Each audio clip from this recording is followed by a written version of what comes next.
Né? Quer dizer, isso aqui é o passado, até 22 de julho de 2008. Por que 22 de julho de 2008? Foi quando a data do decreto 6514 do ministro Carlos Mink. Então isso consolida tudo, sem problema. Aqui está errado, não proíbe nós desmatamentos não. Desmatamento está liberado. Quem tem área para abrir pode ir no Instituto Estadual de Florestas hoje, pedir licença e fazer a abertura sem problema nenhum. Né? Bom, a rampa de 25 a 45 graus, né, consolida tudo, agora proíbe novos desmatamentos. Quer dizer, 25 a 45 graus, pela lei que está vigindo hoje, sancionada, você não pode mais tirar a vegetação, você não pode converter vegetação nativa mais para fazer agricultura ou pecuária. E acima de 45 graus, né, tudo é APP, né, quer dizer, preserva café, florestas, uva, as instalações, isso preserva, quer dizer, é consolidado, mas não tira mais nenhuma árvore acima de 45, como já é hoje, como já estava na lei anterior. Bom, aqui após 22 de julho de 2008, uma coisa é o consolidado, agora eu venho para o futuro. Né? Então, 0,25 graus não tem problema, pode produzir, né, culturas anuais até, não tem problema, claro. 25 a 45 graus, né, quer dizer, pode produzir tudo, mas proíbe novas supressões, eu já falei. E acima, maior que 45 graus, fica tudo proibido, a não ser o que já está sendo usado hoje. Para as áreas novas não converte mais nada.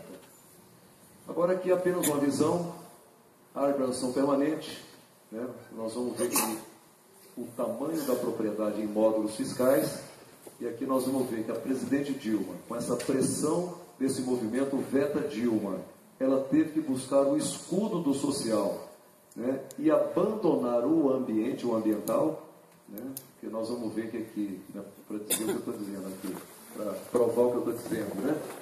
Qual a diferença que tem uma nascente, uma pequenininha propriedade, de uma nascente de uma propriedade maior? De uma propriedade maior, protege 15 metros, uma propriedade menor, protege 5. E nas áreas novas que vão ser abertas, 50 metros. Essa é geral. Bom, então, largura do rio até 10 metros, mais de 10 metros, como é que fica a nascente, como é que fica os lagos, como é que fica as veredas, e aqui o chamado gatilho, quanto a percentagem máxima da propriedade em APP. De 0 a um módulo fiscal, vamos supor que só seja 25 hectares, né? Cursos d'água até 10 metros, 5 metros, mais 10 metros, 5, nascente 5, lago 5, vereda, que não é o caso dessa região, uma região cerrada, né? 30 metros. Percentual máximo da propriedade em APP. Na região da Zona da Mata, que tem muito morro, né, nós vamos ter que ter no máximo 10% de APP. Se eu tiver brejo, se eu tiver morro, se eu tiver nascente, se eu tiver beira de rio, eu somo tudo numa pequena propriedade até 25 hectares, eu tenho para regularizar a minha propriedade, limitar em 10% da minha propriedade, quer dizer, vai ficar área produtiva. De 1 a 2 módulos fiscais, quer dizer, até 50 hectares, 8 metros para rios até 10 metros de largura, 8 metros para rios de mais de 3 metros, 8 metros na nascente, 8 metros no zago, 30 metros da vereda, também limitando a 10%. De 2 a 4 módulos, quer dizer, de 50 a 100 hectares aqui, 15 metros, 15, 30 na vereda, limitando em 20%, né, as AVPs. Significa o seguinte, se eu tiver uma propriedade que dê mais de 20% de APP, eu tenho que preservar apenas 20% das APPs. 4 a 10 módulos, né, passa para 20, 30 a 100, aqui não há consolidação, né, de 4 a 10 módulos fiscais, né, 15, 30 para os lagos e 50 para a vereda, recuperação integral. Nesse caso de 4 a 10 módulos fiscais, nós estamos já acordados, né, que na medida provisória que nós estamos fazendo o relatório nesse momento, nós vamos colocar aqui um gatilho, né, para até 10 módulos fiscais, quer dizer, propriedades aqui em Viçosa com até 250 hectares, nós vamos colocar um gatilho aqui de 25%, porque senão iria chegar numa situação que um médio produtor ia ficar com área menor do que um pequeno produtor, o que não seria justo. E acima de 10 módulos fiscais, acima de 250 hectares aqui em Viçosa, né, quer dizer, rios até 10 metros, 30 metros, aqui alterou o que a Câmara e o Senado queriam, né, nós queríamos 15 metros, a medida provisória veio com 30, né, vai ser um ponto de briga, né, agora na votação da medida provisória. 30 a 100 metros, né, largura do rio, metade da largura do rio de cada lado, com mínimo de 30, máximo de 100 metros. Nascente 15, lago 30, vereda 50, recuperação integral. Bom, a medida provisória, ela alterou o artigo 1º, nós vamos entrar em detalhe, pousio, apicuns, áreas úmidas, expansão urbana. Isso aqui é um problema grave para a expansão das cidades, viu, Cristina? Você que está querendo ser prefeita daqui, né? Numa expansão de uma cidade hoje, você tem que respeitar, né, 30 metros como mínimo em qualquer curso d'água, corra o ano inteiro ou não, a 500 metros de largura. Eu fico pensando em Ponte Nova, né, com Piranga passando ali, no mínimo, pela largura do rio ali, no mínimo 100 metros. E hoje, ali, na beira do rio Piranga, em Ponte Nova, 15 metros do barranco do rio, está proibido de ter qualquer construção. Eu vou fazer até uma coisa aqui que eu não devia fazer, mas aqui, depois da barragem da universidade, né, tem um prédio ali, em cima do córrego. Né? Hoje, se o promotor quiser mandar derrubar aquele prédio, pela lei que está sancionada, hoje, poderá. Assim que está a lei. Bacias críticas, isso aqui fica por conta dos comitês de bacia, unidade de conservação, né, financiamento até 5 anos, não vou entrar nesses detalhes porque não interessa muito. Vereda, 50 metros de área seca, reservatório até 1 hectare. E aquicultura, 15 módulos fiscais. Aqui é interessante, né, nós corrigimos isso no meu relatório, porque permite que reservatório de até 1 hectare, num curso d'água, não precisa de ter operação permanente, não precisa ter, né, a chamada APP ripária. Mas proíbe derrubar uma árvore, significa que você não pode fazer o reservatório. Então nós corrigimos, a presidente Dilma estragou. Nós vamos ter que corrigir isso outra vez, né? O cômputo da APP com a reserva legal, no caso da compensação no bioma, só vale se for reserva coletiva, também não achamos justo, vamos tentar corrigir. Tirou 180 dias no programa, que a gente dava para ela 180 dias para instituir o programa de apoio e incentivo à preservação ambiental, mas o governo gosta de cobrar da sociedade, mas não gosta de cumprir o seu compromisso. Infelizmente o governo é isso, né? As concessionárias na recuperação das bacias também, nós deixamos uma responsabilidade para as concessionárias de energia elétrica e abastecimento de água. Talvez por pressão, o presidente Dilma retirou, nós vamos tentar voltar com isso agora no APP, e do não interessa. Bom, aqui apenas para dizer que isso aqui está salvo, que é o Palácio da Alvorada, né? Estava no APP, e hoje está consolidado também. O Cristo Redentor pode ficar tranquilo, que ele vai ali permanecer, né? E aqui é o mapa do Brasil, né? De acordo com o que o mundo deseja, de uma Amazônia internacionalizada, né, que nós não podemos, evidentemente, abrir mão da soberania na Amazônia. O Banco do Brasil, com o Greenpeace e os produtores de soja brasileiros, fizeram um acordo para que o Banco do Brasil não financie, né, a produção de soja na região amazônica. Né, e o Greenpeace era a instituição que averiguava se tinha ou não. Nós chamamos o Banco do Brasil a regulagem, né, fizemos eles acabar com esse convênio, porque quem manda no Brasil somos nós brasileiros. Claro que os produtores estavam preservando o mercado. O Greenpeace chega lá e fala assim, ó, o Brasil está produzindo soja na Amazônia, então não compra soja do Brasil. Né? Então, para se proteger, eles estavam agredindo a nossa soberania, né? E nós não podemos admitir isso. E aqui é o mapa do Brasil, né? República Federativa do Brasil. Esse mapa, a nossa reitora Nilda, dando aula nos Estados Unidos, no seu curso de pós-graduação, ela detectou que o mapa do Brasil lá na escola, que ela estava dando aula de Brasil para os americanos, era isso aqui. Né? Depois vocês perguntem para ela. Né? Então, quer dizer, nos Estados Unidos e na Espanha, o ensino, né, fundamental e médio já estava sendo colocado isso como mapa do Brasil. Quer dizer, não é possível a gente admitir uma situação dessa natureza. E para terminar, esse é um trabalho americano, né, quer dizer, fazendas aqui, floresta lá, né, e os Estados Unidos, eles têm conta, né, modelo matemático para dizer, quanto mais engessar o Brasil, mais eles ganham no mercado internacional, né, de commodity agrícola, evidentemente. Né. Isso aqui é o sonho. Isso foi levado na Rio+20, não um Código Ambiental Internacional, mas a APP Internacional da APP, quer dizer que todos os países não façam a representação permanente, no morro, na nascente, na beira do rio, né? Acho que é justo. Isso aqui, do Código Ambiental Internacional, foi uma ideia do professor Denis, lá da Universidade Federal do Rio Grande do Sul, né? E, no fundo, ele tem toda a razão. Bom, gente, eu acabei demorando mais do que eu queria, pus um cronômetro aqui, eu acho que eu nem olhei o cronômetro, acabei passando o tempo que eu queria, 50 minutos, tá bom. Então, eu queria só isso.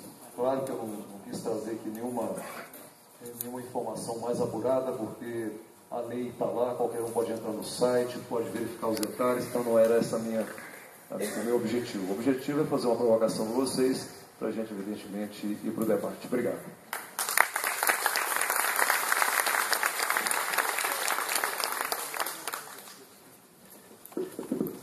Obrigado ao deputado Paulo Pial. Na sequência dos trabalhos, nós vamos convidar 3 debatedores para também se pronunciarem sobre esse assunto. Os debatedores, são estudiosos e praticantes e se exercitam diariamente em suas profissões, usando a legislação florestal. Eu convido aqui a participar conosco os debatedores. Doutor Henrique é engenheiro florestal e assessor especial da Secretaria de Estado da Agricultura, Pecuária e Abastecimento de Minas Gerais. Com a palavra, o doutor Henrique.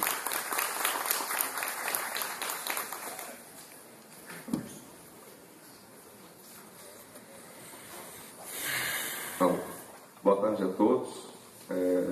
Agradecer essa oportunidade do Centro de Excelência de Café para estar falando aqui para vocês, né, debatendo com o deputado. Até nem me sinto à altura de estar sendo debatedor com o nosso deputado Paulo Pial, com a história dele em relação ao Código Florestal.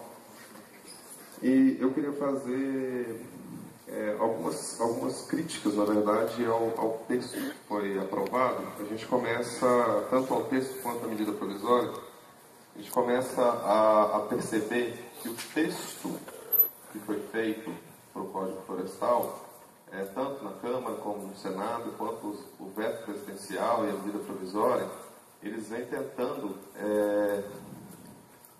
sanar o passivo ambiental, e pouco se vê de futuro nessa proposta de lei. O que essa lei hoje trata do futuro do Brasil. Ela veio muito mais para sanar passivo do que para tratar do futuro dos nossos agricultores, das nossas cidades, de nós, de forma geral. Eu fiz algumas anotações aqui, estou meio perdido nelas aqui. Eu queria deixar só uma explanação para o deputado, que isso a gente está esbarrando na Secretaria de Agricultura. Para a agricultura irrigada, que seria uma das principais soluções para a produção de alimentos, inclusive da nossa responsabilidade quanto a imputada pela FAO, seria a agricultura irrigada. E para a agricultura irrigada, a ampliação da área da agricultura irrigada hoje, nas principais áreas de irrigação do Estado, por exemplo, Alto Paranaíba e Triângulo Mineiro, existe a necessidade de barramento de curso d'água. A lei em vigor, ela imputa a responsabilidade, ela não define essas áreas, a barramento de curso d'água para a agricultura irrigada como de utilidade pública ou mesmo de interesse social. E coloca um dispositivo dentro da lei que só por decreto da presidente, né, ou do próximo presidente, que o barramento esse específico ou aquele específico vai ser decretado de utilidade pública ou interesse social para que a gente faça agricultura irrigada, tirando o poder dos estados de legislar sobre a definição do que é de utilidade pública dentro do seu estado ou de interesse social. Então fica a pergunta se existe alguma proposta, algum projeto de lei, algum estudo nessa linha, que a gente voltar atrás nesse passo de imputar a responsabilidade ao governo federal quanto a decretar barramentos, nesse caso, para agricultura irrigada, de utilidade pública. E por fim, né, acho que devia ter iniciado por aí, parabenizar o deputado pelo trabalho, por ter nos ouviu todos os estados, ouviu todos os deputados para fazer o seu relatório e chegou num modelo que eu acho que atendeu a praticamente todas as pessoas que tinham conhecimento do assunto. Tá? Eu fico por aqui, agradeço, fico à disposição. Estou na Secretaria de Agricultura do Estado, trabalhando para a questão florestal, principalmente para a floresta produtiva. Obrigado, doutor Luiz. A organização está previsto o seguinte: cada debatedor terá até 15 minutos para colocar suas questões ou concordar ou discordar de pontos importantes abordados pelo nosso prelecionista, o deputado Paulo Pial. Após os debatedores, eles podem deixar perguntas ao deputado. Logo após a fala dos debatedores, nós voltamos com o deputado Paulo Pial, que responderá aos debatedores, se assim achar que é importante, e nós precisamos andar rápido para abrir um pouco. Eu gostaria de abrir perguntas para o auditório, ok? Então, aqueles que quiserem perguntar, nós vamos tentar pelo menos umas 2 ou 3 perguntas do auditório. A seguir, nós convidamos, então, andando mais rápido, convidamos ao engenheiro florestal, doutor Guilherme, o Guilherme é engenheiro agrônomo, ao doutor Guilherme, que é assessor ambiental da Federação de Agricultura do Estado de Minas Gerais.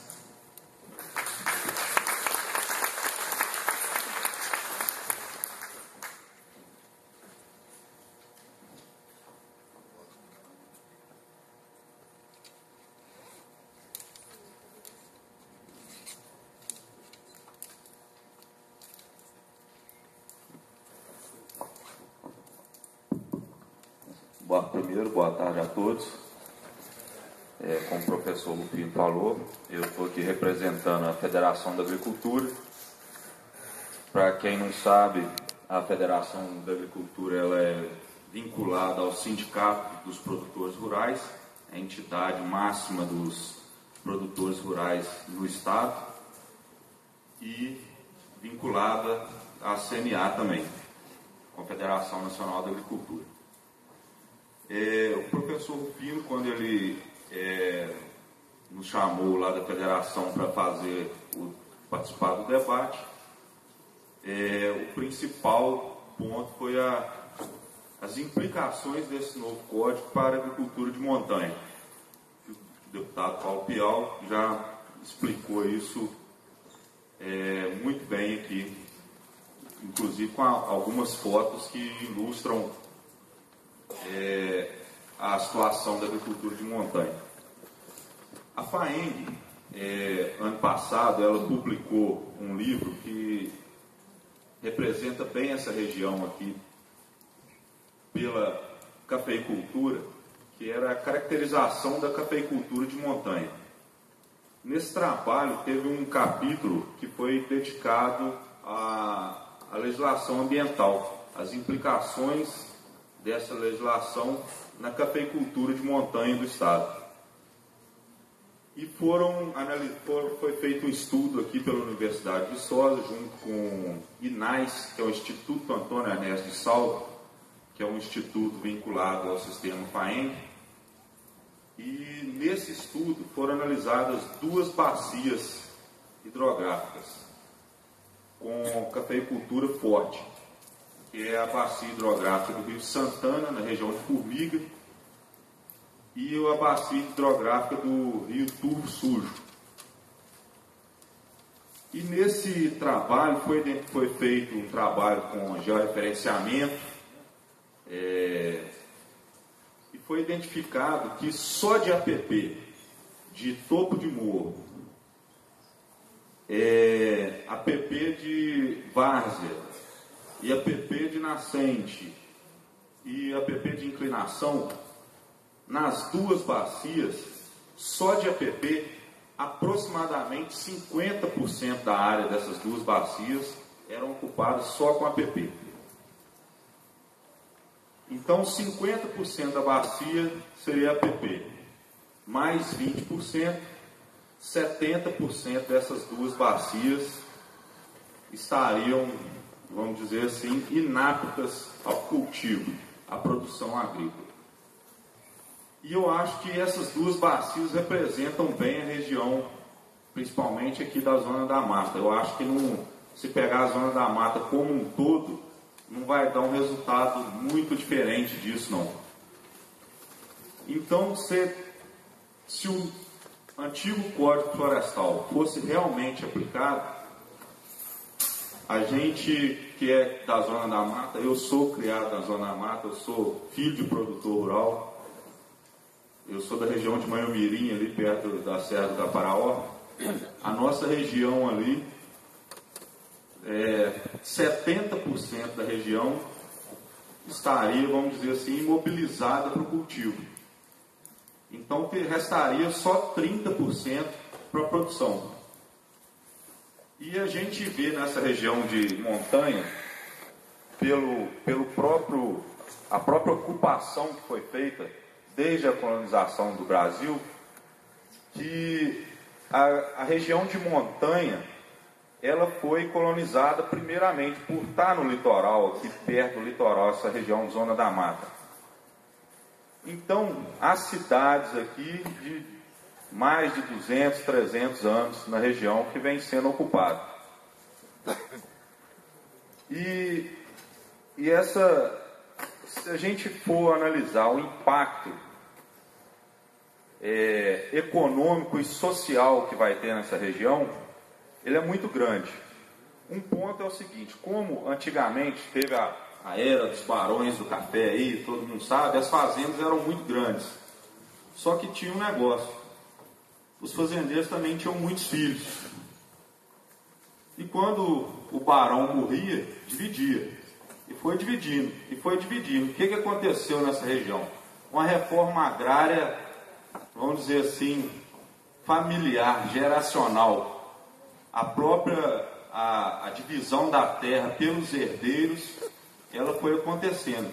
E hoje, você pode pegar aqui a região de Zona da Mata, eu posso afirmar tranquilamente que mais de 70% das propriedades, estou jogando 70% aí para não errar mesmo, mas eu acho que é mais, vão cair nessa faixa menor que 4 módulos fiscais. Então, esse novo código, como o deputado falou, ele não veio para incentivar o desmatamento em momento algum. Não tem lugar nenhum no Código Florestal que autorize o desmatamento. Esse código, ele veio para consolidar o que já está aí. Quem tem mato não pode desmatar. Quem não tem mato fica do jeito que está. Então, quem tem uma área de café no topo do morro não precisa tirar o café de lá. Ele não vai... Porque o impacto social que teria esse Código Florestal na região de montanha, principalmente, ele seria enorme. A gente não sabe, não tem noção da dimensão disso. Aqui, a própria universidade aqui. Meus avós são aqui de Viçosa e meu avô era funcionário da universidade. Meu quintal, quando eu vinha passar férias, era a universidade. Meu avô morava aqui dentro da universidade.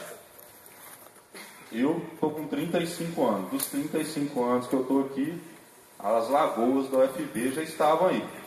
Teria que tirar o centro de vivência, que inclusive estaria na área de preservação permanente.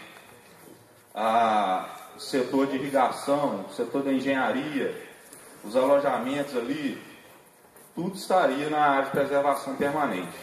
E será que a gente quer isso mesmo? Vamos derrubar o centro de vivência? Então tem que ver, isso tem que ser pesado.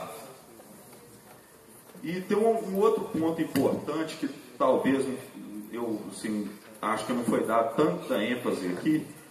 No Código Florestal antigo, eu já estou chamando de antigo porque, apesar de Minas Gerais ainda não estar adotando ele, o posicionamento nosso da FAENG é que o novo código ele deve ser imediatamente adotado em Minas.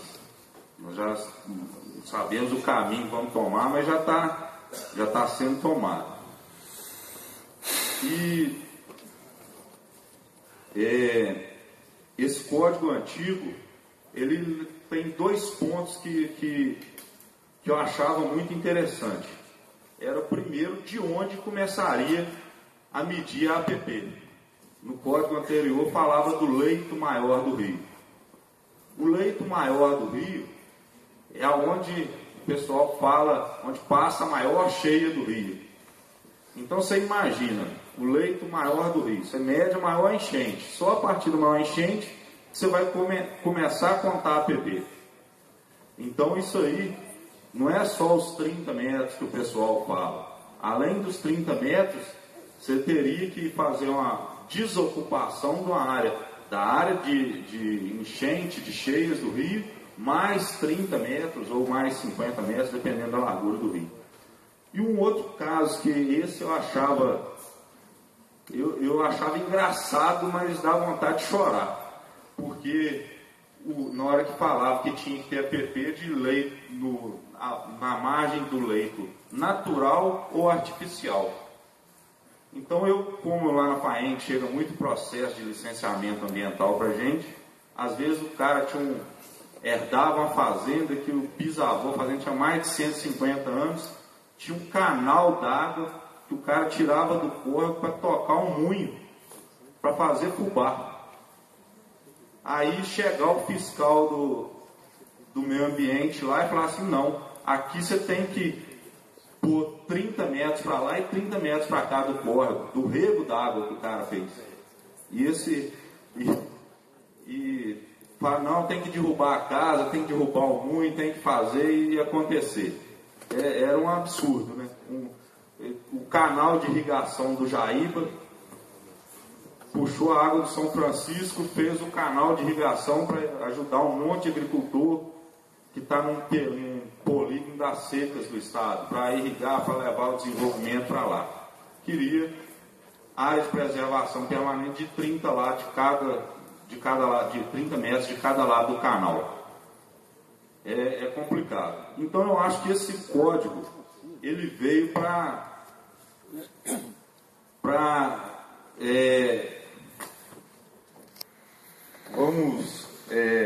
ele veio para ordenar o que já está aí. Vamos manter nos níveis que estão, a todo momento esse código fala de utilização de técnicas agronômicas para preservação do solo e da água, que a gente vê que tem muita coisa errada. Não é todo café que está no morro que está sendo bem plantado, que o solo está sendo bem cuidado. Mas tem o café que está no morro que está bem cuidado, que o pasto que está bem cuidado. Então, a todo momento nesse código fala que essas áreas estão consolidadas, mas tem que ser utilizadas técnicas agronômicas de conservação do solo e da água. Então, a gente acha que para a agricultura de montanha, com esse novo código, o produtor, proprietário rural da região de montanha, eu acho que ele pode ficar bem tranquilo com esse novo código, que ele vai estar, a situação dele vai ser legalizada. A gente espera sim, e espera que em Minas Gerais também o nosso governador adote o novo código, faça as alterações necessárias para que a nossa lei mineira se iguale ao código, para trazer essa tranquilidade para os produtores, principalmente das regiões de montanha. Então o que eu tinha para falar era isso e passo a palavra. Muito obrigado. Muito obrigado, doutor Guilherme. Nós convidamos agora o professor Valverde, Sebastião Valverde. O professor Valverde é engenheiro florestal, mestre e doutor em ciências florestais. Ele é diretor científico da CIF, e professor do Departamento de Engenharia Florestal. Por favor.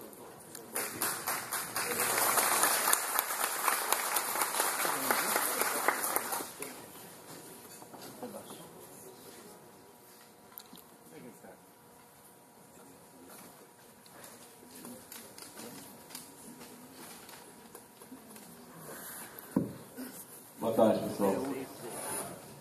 Bom, tomei a água ali, não fique espantado não é porque eu tomei água que eu vou falar feito lavadeira no sol quente, né? Vou me controlar aqui, porque eu estou numa gripe brava. Bom, em primeiro lugar, agradecer a oportunidade, parabenizar pelo evento, né? E também, assim, né, chamar a atenção de todos que hoje é o dia do engenheiro florestal e eu tenho muito orgulho, né, de me pertencer a essa categoria, né? Que tem feito muito, né, assim como o agrônomo, para desenvolver nesse país. Eu tenho trabalhado muito nessa linha da pesquisa do Código Florestal e até trouxe até o material para a gente fazer uma apresentação, mas acho que o tempo é curto. Gostaria só de apresentar um vídeo, né, de um projeto, fruto de um trabalho que nós desenvolvemos aqui na universidade, né, um projeto Mudar Gerais, inclusive a equipe toda está aqui presente, né, parte da equipe, na verdade, que tem uma outra parte que está fazendo palestra, né, neste memorável em BH. Então, um trabalho excelente que tem sido feito para a gente encontrar, né, um modelo de lei, né, florestal compatível com as especificidades, né, do Estado de Minas Gerais. Aqui, para a gente provocar o debate, né, é lógico que esse novo código, né, que está surgindo, né, que a gente ainda tem essa dúvida como é que fica, se vai ser, né, promulgado ou não, que tem, né, uma linha de deputados e parlamentares contrário, né, ao trabalho da presidente Dilma. Mas, de qualquer forma, eu vejo que foi um avanço. Apesar dos vícios que esse novo código vem, ou seja, ele ainda vem parametrizado, ele ainda vem generalista, né, ele ainda traça uma régua, né, no meio rural, como se o mundo rural fosse um mundo estático, um mundo simétrico, o que de fato não é, né? Mas, de qualquer forma, os parâmetros que ali estão são mais fáceis, né, possíveis de serem cumpridos. Agora, o que eu quero colocar aqui para vocês, tá, é que a coisa não está resolvida. Ou seja, saímos de um modelo de lei ornitorrinco, que não sabe se é mamífero, se é peixe, se é réptil, né, e passamos para um modelo de lei que é um pato, uma coisa desengonçada, que anda mal, nada mal, canta mal, né, e não sabe nem vender o ovo que põe, né? Mas a gente entende que foi um avanço. O problema todo, tá? Resolvemos o problema da lei, enfrentamos uma guerra entre o ambientalismo internacional e o desenvolvimento do país, mas nós temos que ficar claro o seguinte: a gestão ambiental já saiu da esfera dos órgãos públicos, do órgão executivo, do IBAMA, do IEF e tudo mais, está na mão dos promotores, do Ministério Público. Esses promotores absorveram todo o processo, tudo que estava escrito na lei anterior, e não abrem mão de nada daqui para frente. Em muitas regiões aqui do estado de Minas Gerais, eu estive no norte de Minas, tá, as empresas, os produtores, não conseguem licenciar nenhum plantio florestal em áreas já convertidas, né? Nós não estamos querendo, em algum momento, converter áreas de vegetação nativa, seja floresta, seja o que for, em plantios. Não precisamos disso. Mas estamos tendo dificuldade de aprovar plantios em áreas antropizadas. E até mesmo de reformar, né, na área florestal. Muitas empresas e muitos produtores não conseguem fazer a reforma daquilo que já foi plantado de pinos, de eucalipto, seja lá o que for. Por quê? Porque o promotor entende que aquilo não procede, né? E muitos ainda alegam que vale a lei anterior. Então é o seguinte: o ambientalista perdeu, mas eles criaram todos os seus asséculos para continuar dificultando o desenvolvimento desse país. Tá?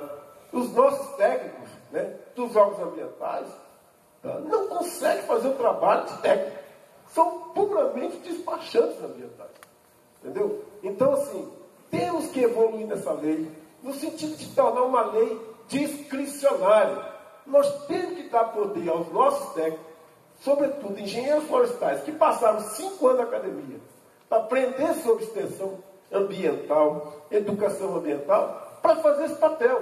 de ensinar o produtor a usar a sua propriedade.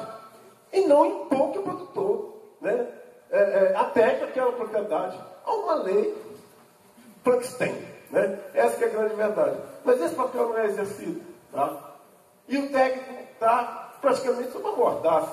Né? Ele praticamente está engessado. Por quê? Porque o Ministério Público, tá, assumiu esse discurso ambientalista e não permite. A gente vê isso na prática. Tá? É lógico que em algumas regiões você tem um promotor que é mais realista, que tem uma origem rural. Mas um promotor que tem origem urbana, que acha que o leite vem da caixinha e que a linguiça vem da sadia, entendeu? É uma régua só, né? Dificulta mesmo. Então é o seguinte, nós temos que evoluir, né? Nós temos que ter uma lei compatível com a realidade do campo e uma lei que proteja de fato. Né? E nós vamos ver aqui no vídeo, em muitos lugares do estado, o produtor estava disposto a proteger uma área acima do que o novo código está propondo. Né? Lógico que também não igual que o velho código queria. Tá? E eu quero chamar a atenção para vocês o seguinte, este velho código, ele não nasceu monstrengo como ficou, não. Ele se tornou monstrengo a partir da década de 80, que o ambientalismo internacional hospedou aqui nesse país e impôs, né, resoluções do CONAMA, impôs que o Fernando Henrique editasse medida provisória, que transformou a reserva legal na Amazônia de 50% para 80%. Qual propriedade rural na Amazônia que a 80% vai ser sustentável? Nenhuma, a não ser que vive do manejo da floresta. Mas se algum produtor na Amazônia quiser plantar, viver da agricultura, ele não vai sobreviver. Por um cálculo simples. Ou seja, se eu tenho uma propriedade, se me exigirem 50% de reserva legal, eu tenho que ter 2 hectares para plantar um. Né? Digamos, se uma terra custa R$1.000 o hectare, eu não vou despender R$1.000, vou despender 2.000. No caso de uma reserva legal de 80%, eu tenho que comprar 5 para plantar um. E aí eu não vou gastar 2.000, eu vou gastar 5.000 para plantar 1.000. Isso enquanto a região é R$1.000. Em outras regiões é 10, é 20 mil reais. Então a agricultura nessa região norte, como está sendo mantida ainda a reserva legal, ela praticamente está condenada. Bom de um lado, que não vai desmatar e pode valorizar a madeira em pé. Mas se a madeira em pé não for valorizada, o produtor vai ter que sair daquela região. Então assim, ainda, né, vencemos algumas dificuldades, mas mantivemos alguns parâmetros que temos que rever. Né? Queremos proteger o meio ambiente e temos condições para isso. Temos técnicos para isso, mas esses técnicos têm que sair da posição de fiscal, né, de despachante e ser extensionista. Ir a campo e ensinar os produtores onde ele pode, como ele pode plantar e tudo mais. Esse é o trabalho que nós temos que fazer. E isso não foi feito até hoje. Muito bem. O que nós estamos esperando? Porque a lei não deixou. É isso mesmo. Ok? Então, assim, há muito que avançar. Tá certo? E nós vamos ter. Vencemos a guerra contra o ambientalismo radical. E temos que enfrentar o Ministério Público. E temos que chamar o Poder Judiciário para fazer uma discussão franca, né? Aberta. Não dá para ficar preso, né, aos dogmas ambientalistas. Tá? Vocês terem uma ideia, quando essa lei nasceu, lá em 65, a APP era 5 metros. E sabe por que era 5 metros? E não era APP, não. Era floresta. Floresta. Sabe por que nasceu com 5 metros? Porque a Constituição daquela época não permitia que as coisas fossem, né, estudadas no caso a caso. Mas a Constituição atual, que é de 88, permite. E mesmo ela permitindo, os deputados e senadores não fizeram nada para seguir a Constituição. Tá? Ficaram com receio nesse aspecto. Tá? Então, assim, temos que evoluir, temos que enfrentar ainda as coisas que tem aí, tá? Que nós queremos produzir, queremos proteger, temos competência para isso, mas temos que não abdicar do modelo, né, conservador. Aquele modelo que na área florestal tem muita gente que tem medo de falar do carvão vegetal. Tem muita gente que acha que carvão vegetal de nativa é um pecado. E que para mim é solução. Essa região aqui de Porto Firme é uma região coberta por floresta nativa. Sabe qual que era a cultura lá? Fazer carvão de nativa. A região de Cataguases, a cultura é produzir leite. Lá se produz leite com capim. Lá não tem floresta. Aqui se produz carvão com mata nativa. Aqui tem floresta. Não se produz carvão com capim. E se produzisse com capim, aqui também teria capim. Então o que acontece? O carvão desmatou Ou o Carvão protegeu a floresta? Protegeu. Mas vai falar isso em público. Não, esse cara é doido. Não, nós temos que rever nosso pensamento, rever nosso comportamento. Tá? O recurso natural está aí, é para o homem conviver com ele. E não forçá-lo a afastar do recurso natural. Porque se não usar, a floresta vai cair. A árvore cai e o cupim come. O cupim come, mas o homem não pode usar. Então temos que rever isso. Eu acho que esse é um trabalho que nós vamos estar fazendo aqui para frente. Só para mostrar para vocês, né?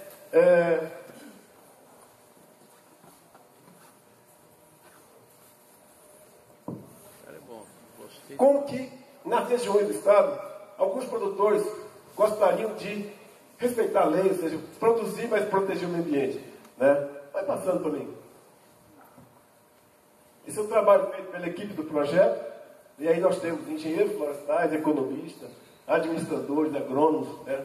Uma equipe multidisciplinar. E aí na região de... Cadê o laser? Olha aqui. Samuel. Eu podia ficar lá para congelar a imagem. Né? Aqui na região de Fortaleza de Minas, né? E aí uma região, né, de relevo ondulado, e numa propriedade de 22 hectares, ou seja, o módulo fiscal de 0,79, que o módulo lá é 28 hectares, né? Ela teria esses cursos da água nascente, né? E essa situação que ela está hoje, tem aqui, né, algumas coberturas florestais. Se fosse cumprir a lei anterior, esse polígono em vermelho, tudo isso aqui seria, né, seria proibido de estar usando o que está interno, é isso aqui. Né? Agora, então o que acontece? No antigo código, a PP de rio seria 30 metros. Né? O que era 5. O que era 5 metros. Tá? No novo código passa a ser 5. Então o que acontece? Tem amarelo, é o que é o novo código. E o produtor, tá? O produtor estava disposto, antes de conhecer o novo código, ele estava disposto a proteger até 10. Tá? Agora ele só precisa 5. Então, isso quer chamar a atenção de quê? Tá? Esse é o papel do técnico. Ir a campo e ver, não só o que o produtor está disposto, mas ver o que de fato tem que proteger. Tá? Mas, infelizmente, né, a lei ainda não permite. Pode passar? Pode passar? Aqui em Oliveira, a região, né, oeste do estado, bioma cerrado, tá? Uma propriedade de 112 hectares, ou seja, 3,73 módulos, que aí seria um APP, né, no novo código de 15 metros, né? 15 ou 20. Ó, no caso do rio, de 30 metros pelo velho, e no novo código 15, isso. E o produtor estava disposto a proteger 15, que coincide com os 15. Né? E ele continuaria produzindo, não precisaria, né, abandonar essa propriedade. Pode ir passando.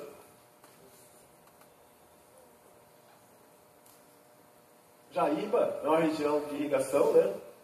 No norte de Minas, Caatinga, uma propriedade de 29 hectares, 0,45 módulos, que o módulo é 65. Praticamente, nesse caso, não está todo ocupado, né? Aí teve que ter uma PP de 30, o produtor estava disposto a deixar 30, e o novo código pede só 5. Tá? Pode passar. Nesse caso ele não tinha nem a PP, né? Não tinha curso d'água também. Ok, pode passando. Pode passar também, isso aí. Vai só repetindo. Aqui na região de João Pinheiro, noroeste do estado, região de Todo Cerrado, né, propriedade de 1,22 módulos, o produtor estava disposto a deixar aqui, e lá a nova lei é 8 metros. No caso de Matias Cardoso, norte de Minas, é um rio já mais largo, né? A região plana. A APP nesse caso, né, seria de 200. Ou seja, chamando a atenção que, tá, esse papel do técnico é o que é mais importante, entendeu? Né? A gente achar que um dia vamos ter uma lei compatível com a realidade e com isso cruzar as mãos, isso nunca vai existir. Tá? Enquanto a sociedade, os produtores, né, incluídos aí, não tiver consciente da proteção e a sociedade urbana não mesmo também estiver inteirada da importância do produtor rural, né, não vai adiantar. Né? Esse conflito sempre vai existir. Ali em Itaobim, Jequitinhonha, né, a APP seria de 200 metros, o produtor estava disposto a deixar 30, e agora, como é uma pequena propriedade, 0,2 módulo, né, apenas 5 metros. E é uma região que talvez requer uma proteção maior. Tá? Pode passar. Então, o caso concreto, a realidade do campo, ela acaba também não sendo respeitada. Ok? Ali em Tapas, perto de Diamantina, a propriedade de 18 hectares, né, 0,45 módulo. Ok? A APP seria de 30 metros, na 150, teria que abandonar a vertical de cintura, né? E agora com o novo código é 5, e ele estava disposto até 30. Ok? Pode passar? Ok. Bom, reforçando, tá? O trabalho continua, né? Ou seja, temos ainda que fazer, né, todo esse esclarecimento, né? Reunir com os promotores, reunir com o Poder Judiciário e mostrar para eles. Tá? Tem que se respeitar as regras, mas as regras têm que respeitar os valores, os fatos e as culturas, as gerações. Ou seja, antes de implantar essas regras artificiais urbanas, já existia uma geração, uma cultura, uma tradição no campo, né, de se ocupar as margens do curso d'água, como toda a humanidade se desenvolveu ao longo do curso d'água. E essas regras não respeitaram os fatos e os valores. Se o direito não respeita a realidade ignora o direito, está claro. Né? Estamos aqui na margem de uma lagoa que desrespeitou, que a lei desrespeitou essa escritura. Ok? Então, mais outra provocação, obrigado. Okay. Uma regra, tem um regramento. E as disposições transitórias, e é 40% do território brasileiro onde tem a presença do homem. São regras, evidentemente, diferentes. Para as disposições permanentes, para o que poderá ser aberto ainda, as regras são muito rígidas. 30 a 500 metros de APP ripária, APP na beira dos rios, isso façam a consulta. Não existe em nenhum outro país do mundo. 20, 35 e 80% de reserva legal dentro de uma propriedade privada, né, ou pública, né, mas no privado, sobretudo, isso não existe em nenhuma outra parte do mundo. Mas, no que é temporário, aquilo que precisa de ser consolidado, quer dizer, houve uma facilitação para a pequena propriedade e, claro, que ainda há uma dificuldade para o médio e para o grande nessa regularização. Com relação ao barramento, tem toda a razão. Nós temos que facilitar o barramento, né? Se a gente puder evitar que nas chuvas a chamada enchente, né, que aquilo aconteça, a gente puder desde a cabeceira dos cursos d'água e cercando essa área lá, chamada reservação ideal, mas os ambientalistas, os ecologistas radicais não aceitavam isso, né? Hoje estão aceitando um pouco mais, mas é claro que a irrigação não é considerada de interesse social, nem de utilidade pública, sobretudo de interesse social, não é. Tentamos colocar, não houve negociação, mas pelo menos que permita, né, você fazer uma interferência no curso d'água para fazer um barramento. Isso nós vamos corrigir agora na APP, mas é uma crítica que ela é real. O Guilherme fala aqui de quanto que uma propriedade poderia ser imobilizada, né, se fosse atender a legislação atual. Aqui no Rio São Bartolomeu tem um trabalho da universidade, e que, aplicando a lei atual, ficaria 78% da propriedade imobilizada. O Centro Nacional de Gado de Leite da Embrapa, aqui em Juiz de Fora, né, isso dito pelo Guilherme, 82% de uma amostra que eles fizeram, né, na região ali de Juiz de Fora ficaria imobilizada. E com relação ao Código Mineiro, isso parece uma piada, parece que Minas Gerais está fora do Brasil. Né? Quer dizer, as pessoas dizem o seguinte: olha, tem uma lei nacional, federal, mas a lei mineira é diferente.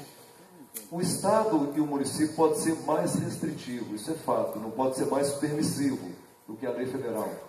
Por exemplo, se o Estado de Minas quiser, ao invés de 30 a 500 metros, colocar de 100 a 1000 metros na beira dos rios, com proteção das APPs de beira de rio, o Estado pode ser assim. Então, quer dizer, pode ser mais restritivo. Agora, desconsiderar que tem uma lei sancionada pela Presidente da República, uma medida provisória que já é lei, né, e ficar nessa demora. E os promotores né, lá evitando contratos, porque hoje se não tiver reserva legal verbal em cartório, não passa escritura, não tem um contrato, né, para o arrendamento de uma área, assim por diante. Quer dizer, isso é uma piada.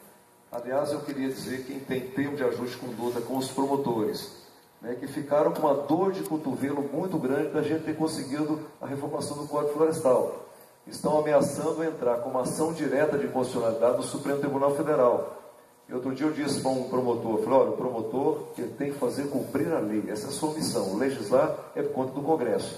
Se nós legislamos, não preocupa com o resto não, né? Quer dizer, faz cumprir a lei que está aí. Mas então, eu recomendo quem tem TAC com o promotor, que faça uma carta educada, mas pedindo a suspensão dos efeitos do tempo de ajuste de conduta. Acho que isso é a melhor medida para que a gente possa, na frente, até por uma questão judicial, a gente ter essa argumentação. Mas os TACs, pela lei federal, estão absolutamente suspensos. Pelo seguinte, o governo federal tem que instituir o modelo do cadastro ambiental rural. Ele tem 6 meses, prorrogável por mais 6 meses.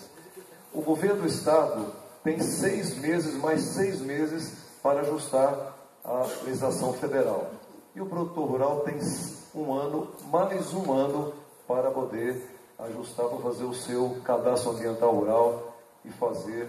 Aliás, cada produtor tem que oferecer um projeto da sua propriedade, né, ao órgão do Cisnama, onde vai ficar minha APP, onde vai ficar minha reserva legal, onde vai ficar minha área produtiva. Né, o pequeno produtor, o governo fará para ele, isso está na lei, o médio e o grande tem que oferecer esse projeto, para depois, aprovado pelo órgão do Cisnama, assinar um termo de compromisso. Não é TAC, não.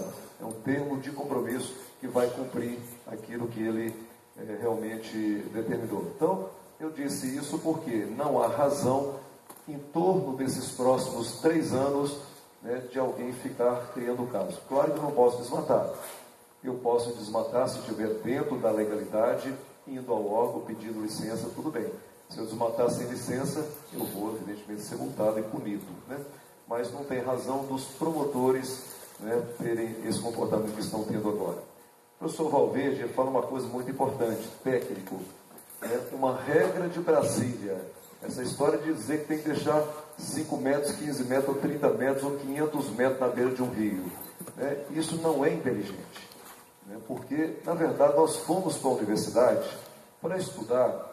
Né? Eu nunca vi uma lei de Brasília dizer o seguinte: a hora que o cidadão tiver com dor de cabeça, o médico é obrigado a receitar para ele Novalgina.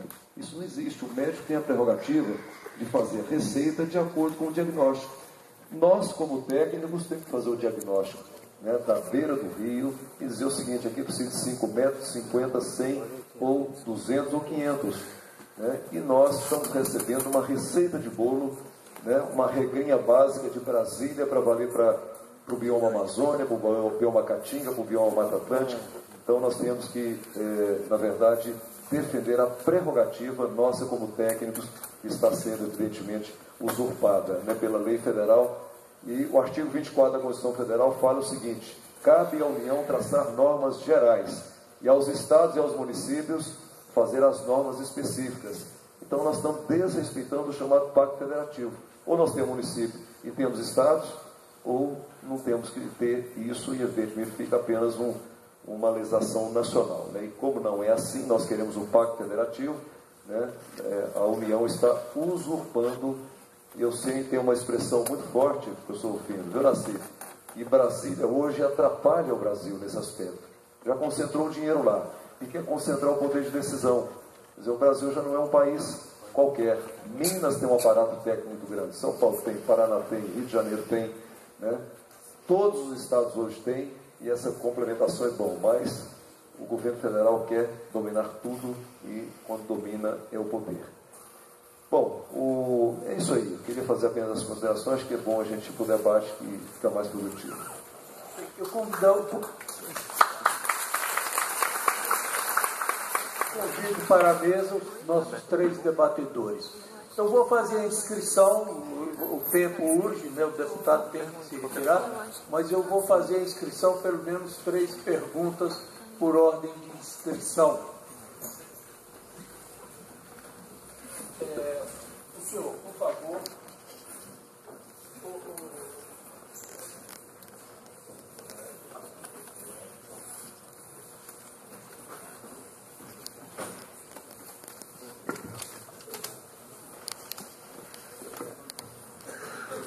As perguntas podem ser dirigidas ao deputado ou a um dos 3 debatedores.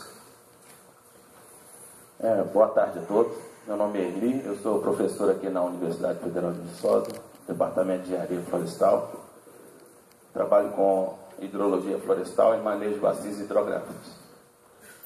Gostaria de parabenizar a vocês, todos que pronunciaram aqui, e a organização pelo evento, que é de suma importância, né? Como foi dito aqui, todo mundo curioso, querendo saber como é que funciona o código, o que vai acontecer daqui para frente. Então é muito oportuno esse curso, esse workshop, né? Contudo, eu confesso que eu vim equivocado para esse evento. Eu vi a primeira leitura que fiz do título, achei que seria discutido aqui os impactos ambientais do novo código. E fico curioso para saber como esses impactos ambientais, lembrando que poderiam ser positivos e negativos, poderiam ter sido mensurados. Qual a metodologia utilizada para saber o impacto positivo ou negativo de se fazer 5 metros, 10 metros, 15 metros, 20 metros da margem do rio como área de preservação. Vim curioso para saber isso. Depois eu detectei que não, o workshop não era sobre impacto ambiental, é sobre o impacto do novo código no meio rural. Então, ótimo. Então, acredito que, como eu, muitos vieram querendo saber, né, como que esse novo código vai ser implantado e como que ele vai agir no meio rural, nas pequenas propriedades, médias e grandes propriedades. Mas também descobri que não foi isso. O apresentado aqui, me desculpe, com todo respeito à banca, a todos que foram apresentar aqui, eu vi aqui uma tentativa de convencer os aqui presentes, alunos, produtores rurais, que o novo código é uma coisa boa, né? Então, em diversas falas eu vi isso sendo colocado, né? Uma defesa do novo código, e não como que o código vai ser aplicado, qual a implicação do código para o pequeno médio produtor. É muito mais uma preocupação em defender o código. Então, desculpe. E vi também a palavra sendo dita de um lado só, né? Então eu não me encaixo em nenhuma das modalidades que foram colocadas aqui, de ambientalista, de ecologista radical. Eu não me encaixo nisso. Eu sou um profissional da área e trabalho há 15 anos com isso, e, aliás, como professor, né? Antes de trabalhar, mas como professor há 15 anos, dedicando, quem me conhece sabe aí, que eu me dedico integralmente a isso aqui, e a gente vem buscando a entender a natureza, entender o que acontece com as atividades que são implantadas, e é difícil, e a gente custa a ter alguma pequena resposta, né? E então não me encaixo em nenhuma dessas modalidades, portanto não levantei o braço, senhor deputado, né? Nenhuma das alternativas. Mas aí eu vejo que faltou alguém aí para... Professor, só uma explicação. Eu gostaria que o senhor concluísse, porque o problema é de tempo. Mas eu gostaria de explicar que a coordenação do evento convidou aos representantes da SEMAD para estar presente conosco aqui. E ele hoje me ligou já 11 horas da manhã, lamentando a possibilidade de estar presente por problemas de saúde. Eu também lamentei muito a ausência dele, porque ele seria, na verdade, seria um contraponto da SEMAD aqui no evento, tá? Ok, desculpa estar sendo promíscuo aqui, mas eu estou tentando colocar uma coisa que eu percebi, que a palavra está de um lado só, tá? Que o código foi implantado passando por cima do ponto de vista técnico e científico, né? Não, até onde eu sei, eu, por exemplo, como especialista da área, não tive oportunidade em nenhum momento de colocar a visão, inclusive o que está sendo colocado aqui, de que as áreas estão sendo 70%, 80% ocupadas por reservas e APP, nós estamos desconsiderando duas coisas muito importantes, né, que o Brasil deveria, e a UFV tem um compromisso com isso, né, como centro de excelência, de compensar esse grande avanço das áreas de preservação e reserva legal com aumento de produtividade. Isso. Nós temos isso, nós temos ferramentas para isso, né? Nós não podemos ainda aceitar o produtor com a produtividade que tem hoje, sendo que nós temos tecnologia e temos como investir na agricultura para aumentar a produtividade das áreas que lhe restam. E nós não investimos nisso. E nós não apoiamos isso. E isso é um ponto importante. E um outro ponto importante é uma ferramenta que é muito pouco conhecida, talvez aqui poucos conheçam, que é o manejo de bacias hidrográficas, onde a gente tem área para preservar, onde a gente tem área para produzir e onde a gente convive com um desenvolvimento sustentável. Isso, em momento algum, o código aborda ou apresenta como uma possível solução. Então, eu gostaria, de deixar, desculpe mais uma vez a promiscuidade, mas eu não poderia perder essa oportunidade de dizer que o novo código, ninguém em sã consciência pode dizer que esse código não deveria ser alterado, porque ele já nasceu para ser alterado. Sabemos que há injustiças, mas há muita coisa positiva que não foi obedecida. A preservação que ele traria não foi obedecida. Então, o novo código, ok, eu concordo, deveria existir, deve existir, mas com base, onde entra a base técnico-científica para a nova colocação? É isso que eu faço a pergunta mesmo. Ok, obrigado, professor.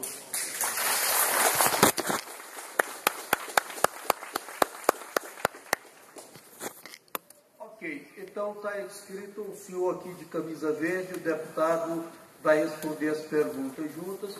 Eu só pediria que o pessoal das perguntas andasse um pouquinho mais rápido na formulação de suas questões. Lamento, mas tempo é inelástico, Eu sou Édio, resido em Brasília, tenho pequena propriedade em Lusiânia e também aqui em Mariana, Minas Gerais. E minha formação é mais na área de humanas. Distinta mesa, me parabenizo pela iniciativa, por estar aqui, pelas colocações.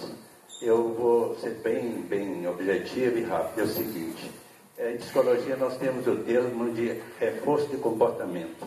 Muito bem. A meu ver, muitos casos aí podem estar reforçando um comportamento inadequado. Ou seja, aquele que não desmatou, aquele que procurou preservar, agora não pode fazer. Aquele que desmatou e que não preservou, agora vai poder continuar usufruindo daquilo. Lamento.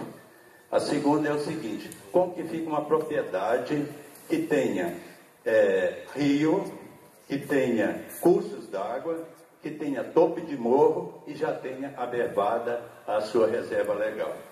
Ela, como é que fica na situação? Obrigado. Ok, obrigado, senhor. O outro lado da câmera, você, faz favor. Aquele que vai lá pediu.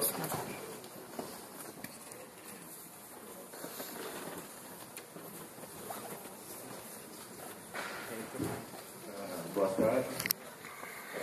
Meu nome é Alberto Pereira, sou produtor rural na região do Comendador Gomes, perto da região de Tuiutaba, Minas Gerais.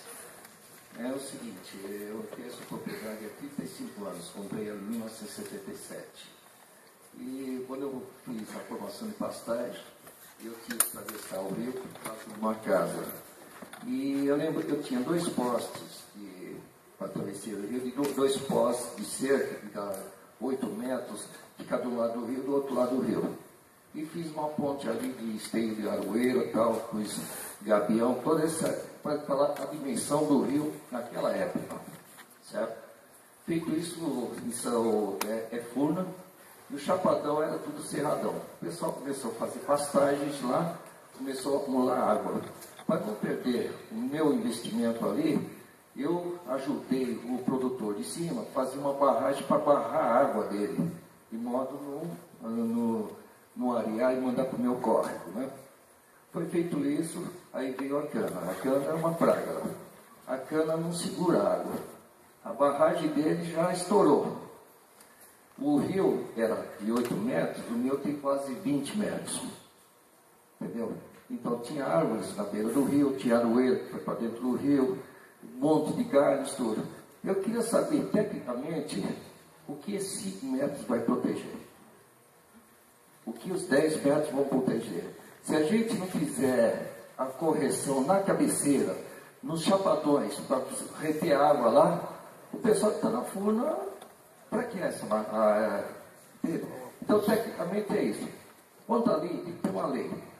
E eu sou engenheiro, trabalho em montagem industrial e a gente mexe com segurança do trabalho. As leis de segurança do trabalho são muito rígidas.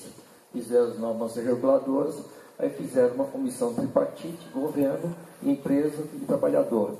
E discutiram essas leis para praticar, fazer uma coisa praticável. E hoje nós podemos trabalhar por ouvir esse negócio. Então a lei existe. Cabe você a sociedade se reunir, empresas, esferas, para tornar-se essa lei praticável, tem umas exceções. Agora, para que serve essa margem, se não protege nada. Ok, obrigado. Com a palavra, o deputado Paulo Pial vai responder as 3 perguntas. Bom, eu quero aqui dizer o seguinte, acho que não há um comportamento de ninguém aqui de convencimento de ninguém sobre nada.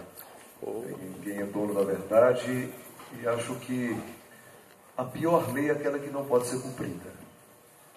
Lei no Brasil ainda é feita para não ser cumprida. Isso é lamentável. Isso é uma sociedade ainda, eu diria, pouco organizada. Lei é para ser cumprida. Eu espero que, com essa discussão do Código Florestal, que eu acho que o produto mais importante do Código Florestal não é a lei. O produto mais importante do Código Florestal foi o debate com a sociedade brasileira, a consciência que a sociedade está tomando disso. Isso é o resultado mais importante. Quando você coloca uma regra em Brasília para valer para o Brasil inteiro, isso é de uma burrice. Eu falei pouco inteligente agora, mas agora eu vou dizer, é de uma burrice tamanha. Né? Agora, o que quiseram? O parlamento quis assim. A Câmara não queria assim, olha que interessante. O Senado quis assim. O Senado foi conservador. O código carece de conhecimento, o código carece de ciência, carece de tecnologia. O senhor tem toda a razão, professor ali. Carece. Agora, impacto, ninguém sabe, o Brasil não tem dados. Nós tentamos verificar o impacto, perguntamos à Embrapa, perguntamos à universidade. Para você ter noção, o Ministério do Meio Ambiente disse o seguinte, né? Quer dizer, a nova lei, vai ser o maior reflorestamento que vai ter no mundo, 30 milhões de hectares. Áreas que hoje estão em produção vão passar a ser áreas de reserva. Aí vem a Exalc falando de 13 a 15 milhões. Quer dizer, cada um chuta ao seu modo. Porque nós não temos dados, o Brasil é pobre de dados, então não tem jeito da gente analisar o impacto. Né? Então eu concordo nesses termos, tendo que ter, evidentemente, esses dados. Né? O Ministério do Meio Ambiente tem um estudo que diz o seguinte, não há razão nenhuma para que a beira de um rio tenha mais de 100 metros. Isso está lá, pode entrar no Ministério do Meio Ambiente, 100 metros. O Brasil vai a 500. É de 30 a 500. Se não tem razão de ser mais de 100, para que nós vamos a 500 metros na beira de um rio grande? Quer dizer, isso, a razão, tem sentido isso ou não tem? Então, eu diria, professor, o senhor está numa universidade, nós esperamos muito da nossa menina universidade brasileira, que tem 100 anos, né? Quer dizer, é uma criança ainda nascendo, que a universidade possa dar essa resposta para nós, porque nós não temos. Se a universidade não tem essa resposta, quem dirá um Congresso Nacional que é composto de gente generalista de tudo quanto é ordem, né? Então esperamos que os jovens que estão aqui, que vão ser pesquisadores, né, possam realmente debruçar sobre esses temas e dar resposta. A lei, ela deve ser feita para que pode ser cumprida. Agora eu tenho uma expectativa muito grande, né, nessa nova legislação, que o produtor rural, vamos esquecer o lado urbano, que o produtor rural realmente possa, dentro desse consolidado, né, ajustar, fazer o seu cadastro, propor a sua reserva, né, e com isso ele passar a ter no meio ambiente um instrumento importante na sua propriedade, um instrumento da sua população. Se receber para isso, né? Produtor, eu não concordo que ele tenha reserva legal, e até a APP, né? Que é um bem coletivo e, portanto, toda a coletividade, como faz em outros países. Então, como estão fazendo aqui em Extrema, no sul de Minas, quer dizer, tem um programa que a ANA participa, que o OEF participa, a Prefeitura de Extrema participa, eles pagam para que os produtores rurais possam ajudar a proteger as nascentes, os cursos d'água. Isso é parceria. Comando e controle não leva a lugar nenhum. Lei, multa, não vai a lugar nenhum, vai tudo para o chão. Onde tem pobreza, como na África, vai tudo para o chão. Então tem que ter consciência. Então a minha expectativa com essa discussão é que o produtor passe, né, de odiar o meio ambiente, porque ele está sendo penalizado. Quando um promotor faz ela se não está, que ele já tem que contratar um advogado, ele já tem gasto, passe a uma lei agora. Eu não estou defendendo, acho que ela é uma lei ainda, né, que não é o ideal, de forma nenhuma. Eu jamais viria aqui defender isso, porque carece de ciência e tecnologia. Mas como ele pode aplicar e ter segurança jurídica, né, se ele cumprir a lei, o fiscal não vai lá multar, nem o promotor assinar um termo de ajuste de conduta, o que a gente espera é que ele possa realmente inverter essa lógica, né, que ele possa passar a amar o meio ambiente, não odiar como ele odia hoje, que é uma lei realmente que não pode ser cumprida. Né. No caso da malprodutividade, nós concordamos plenamente. O Brasil não precisa de abrir mais áreas. O Brasil não precisa de derrubar mais nenhuma árvore para produzir para o abastecimento interno e para o seu excedente exportável. Agora, também o produtor tem que ter renda. Né? Nós estamos confrontando com um subsídio no mundo, e isso é real, de $1 bilhão por dia. O senhor sabe disso. E o produtor brasileiro nem sempre, a não ser a agricultura familiar, que tem um Pronaf, que tem um juro, eu diria assim, nem vou dizer subsidiado, mas tem um juro adequado. O restante da agricultura brasileira não tem subsídio, não tem incentivo, né? O indivíduo está entregue à própria sorte, não tem seguro rural, enfim. Política ambiental com política agrícola, ela está absolutamente atrelada. Se não tem política agrícola, como é que nós vamos exigir política ambiental desses indivíduos? Então temos que atrelar as duas. Então são deficiências que o Brasil ainda tem. Mas temos que louvar o trabalho da universidade, o trabalho da Embrapa, o trabalho do EPAMIG, o trabalho da extensão rural, de uma Emater, né, porque, na verdade, ao longo desses últimos 30, 40 anos, a área cresceu pouco, a área utilizada, e a produção cresceu muito. Quer dizer, nós estamos na trilha da produtividade. Então vamos pegar um lado que é positivo. O produtor correspondeu sim, fez um plantio direto, né, quer dizer, investiu em máquina ao seu próprio risco e sorte, né, ele investiu, ele está contribuindo com o meio ambiente. Então, ao invés da gente olhar apenas o lado negativo, vamos olhar o lado positivo, que realmente, né, tem contribuído. Eu acho que isso é importante também olhar com bons olhos, né, criticando o que está errado, mas olhando com bons olhos. O senhor Edio, ele faz uma colocação muito interessante. E quem fez? E quem não fez? Quem fez ficou prejudicado? Eu falei isso outro dia num ambiente mais ou menos como esse aqui. Eu falei, olha, quem averbou no cartório, os 20% de reserva legal, tem a sua PP cercada, preservada, etc., acabou levando prejuízo. Nós somos uma sociedade ainda que quem anda correto ainda toma prejuízo. É uma tristeza isso, eu não concordo com isso, mas ainda é realidade. Mas aí esse produtor virou para mim e falou assim, para lá, eu estou muito satisfeito com a minha reserva legal, eu estou muito satisfeito com a minha PP. Quer dizer, aquilo, cada um tem um olhar. O outro já está satisfeito porque tem área produtiva, mas o outro já está satisfeito porque tem a sua reserva. Então, cada um olha, evidentemente, ao seu modo. E o Alberto, né, ele fala ali dos 5 metros e 10 metros, né, quer dizer, carece só o conhecimento, a ciência, a tecnologia para determinar. Às vezes, na mesma microbacia, você tem solo diferente, solo mais arenoso, solo mais argiloso, você tem a rampa maior, a rampa menor. Se você bota 5 metros de cima a embaixo, quer dizer, isso também não é inteligente, para não dizer que isso é burro, né? E nós somos técnicos, né? Fomos para a universidade para estudar, para diagnosticar uma situação e recomendar o que deve ser feito. De repente 5 é muito pouco, eu concordo, de repente é 10, é 15, é 20 para aquela situação. Então só o técnico pode fazer isso. Então o código, na verdade, nesse aspecto ainda é ruim. Agora eu queria dizer o seguinte, não foi pela Câmara nem para quem é do setor produtivo, porque quem não quis esse avanço foram os próprios ambientalistas, queriam a regrinha, queriam 5 metros, os 15 metros, os 30 metros de Brasília para valer o Brasil inteiro.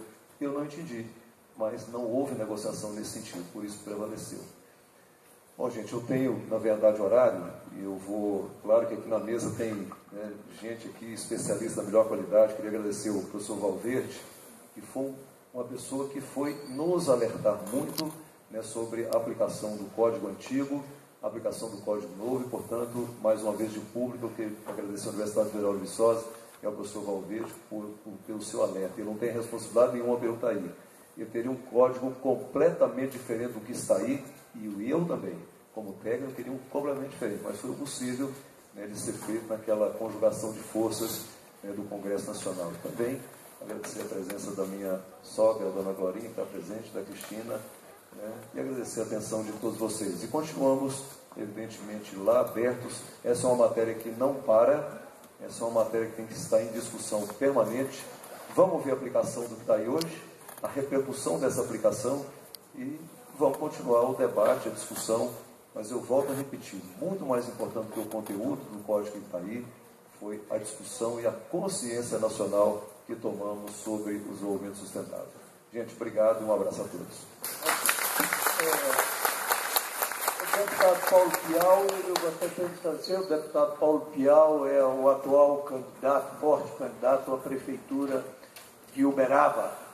Ele estava aqui brincando com Cristina, eu fiquei pensando assim, falei, será que ele tem algum problema semelhante à espera dele lá também? Né? Mas, deputado, nós agradecemos muito a sua gentileza. Estou com o exame de sanidade mental em dia, dizem. Agradecemos muito a sua gentileza para com a universidade, para com a Semana do Fazendeiro, para com os produtores que estiveram aqui presentes, para com os alunos, para com os professores, com todos nós. Muito obrigado ao senhor, que faça uma boa viagem de volta e fica a nossa eterna gratidão pelo seu gesto. E mais, esperamos poder, em breve, estar com o senhor lá em Uberaba, na prefeitura, na posse lá, batendo palmas lá durante a posse. Boa viagem e boa. O debate continua, o deputado vai se ausentar, ele tem que pegar o voo agora, mas o debate continua. Aqueles que quiserem se pronunciar, os 3 debatedores vão estar aqui conosco. Ok? Muito obrigado. Antes que você embora aí, primeiro que ele me cumprimentou lá na chegada, porque, né, foi importante, né, eu quero apresentar, quero me apresentar, eu sou de Piranga, presidente do CMDRS, Conselho Municipal de Desenvolvimento Rural Sustentável. Então, sustentável, eu sei o que é isso. O deputado falou no pai dele, eu também tenho que falar do meu pai para contar uma historinha, senão não tem jeito. O meu pai foi do tempo da ditadura, civil exército, né? Naquele tempo era a coisa, mas assim, eu concordo plenamente com o que foi dito aqui.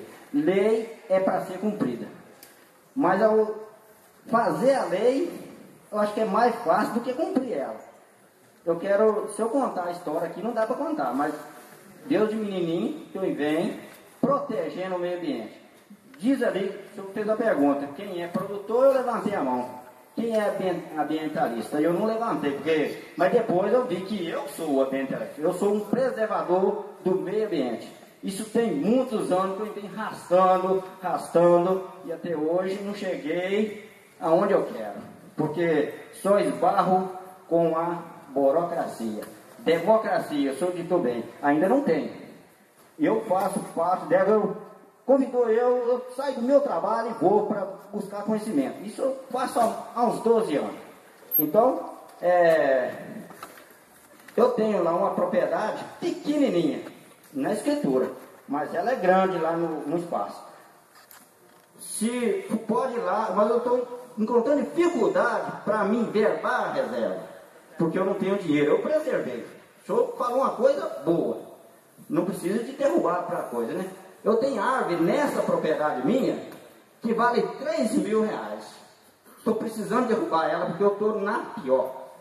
Mas eu gostaria que tivesse gente para ir lá, levar um promissor e medir essa área toda. Se ela não dá 20% de mata nativa, eu não chamo Geraldo Profeta. Eu sou Geraldo Oliveira Profeta. Mas eu gostaria que fizesse isso.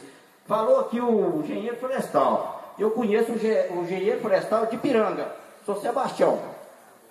Já tive com ele esteve na minha propriedade, pelejei para mim, né?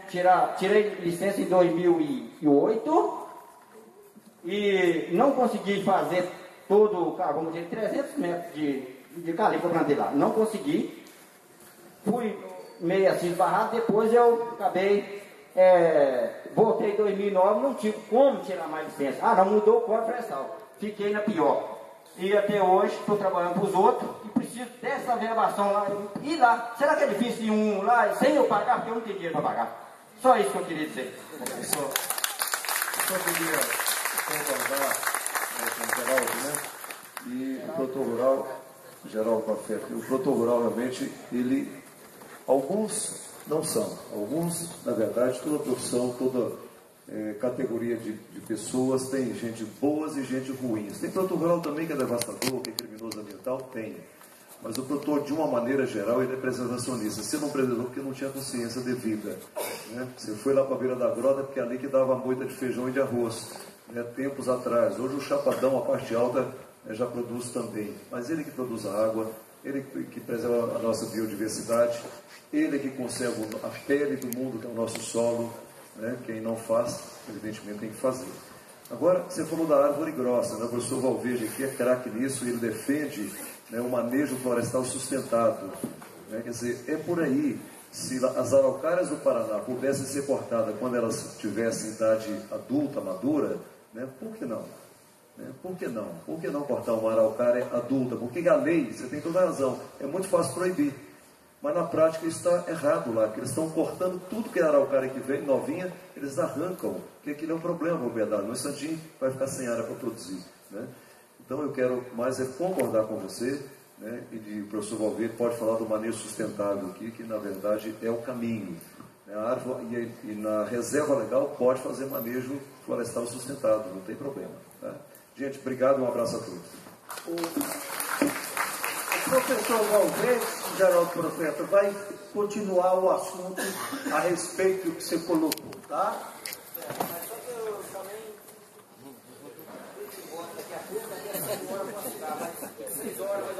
Em Piranga, né? Eu tenho uma reunião lá em Piranga também. Então, assim, se alguém falar assim, não, esse cara, eu vou ver se ele está falando verdade.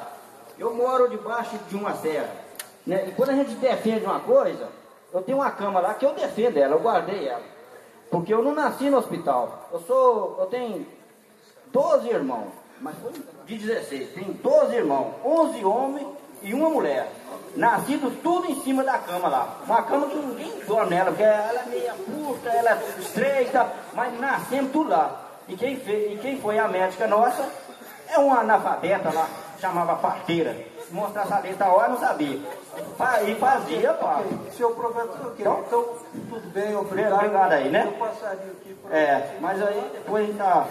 Alguém mais tem alguma pergunta a ser feita? Gostaria de fazer a um dos debatedores.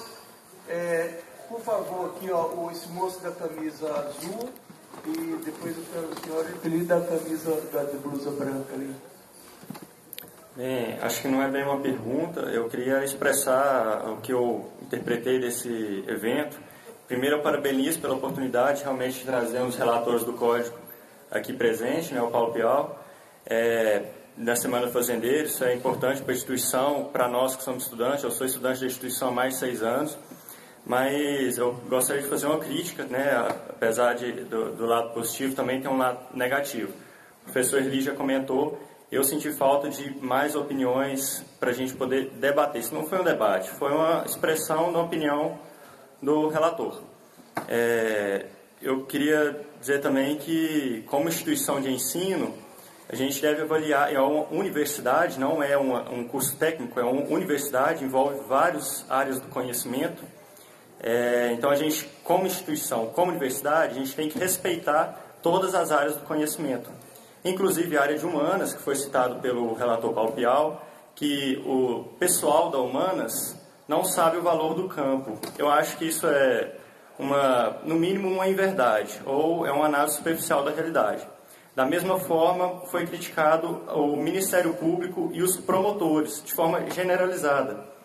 Também acho que é uma crítica superficial, leviana, considerando todo o trabalho que o Ministério Público e a promotoria têm feito pelo nosso país. Então, também não sou estudante de Direito, mas eu respeito o trabalho do Direito, assim como eu respeito os engenheiros florestais, os engenheiros agrônomos.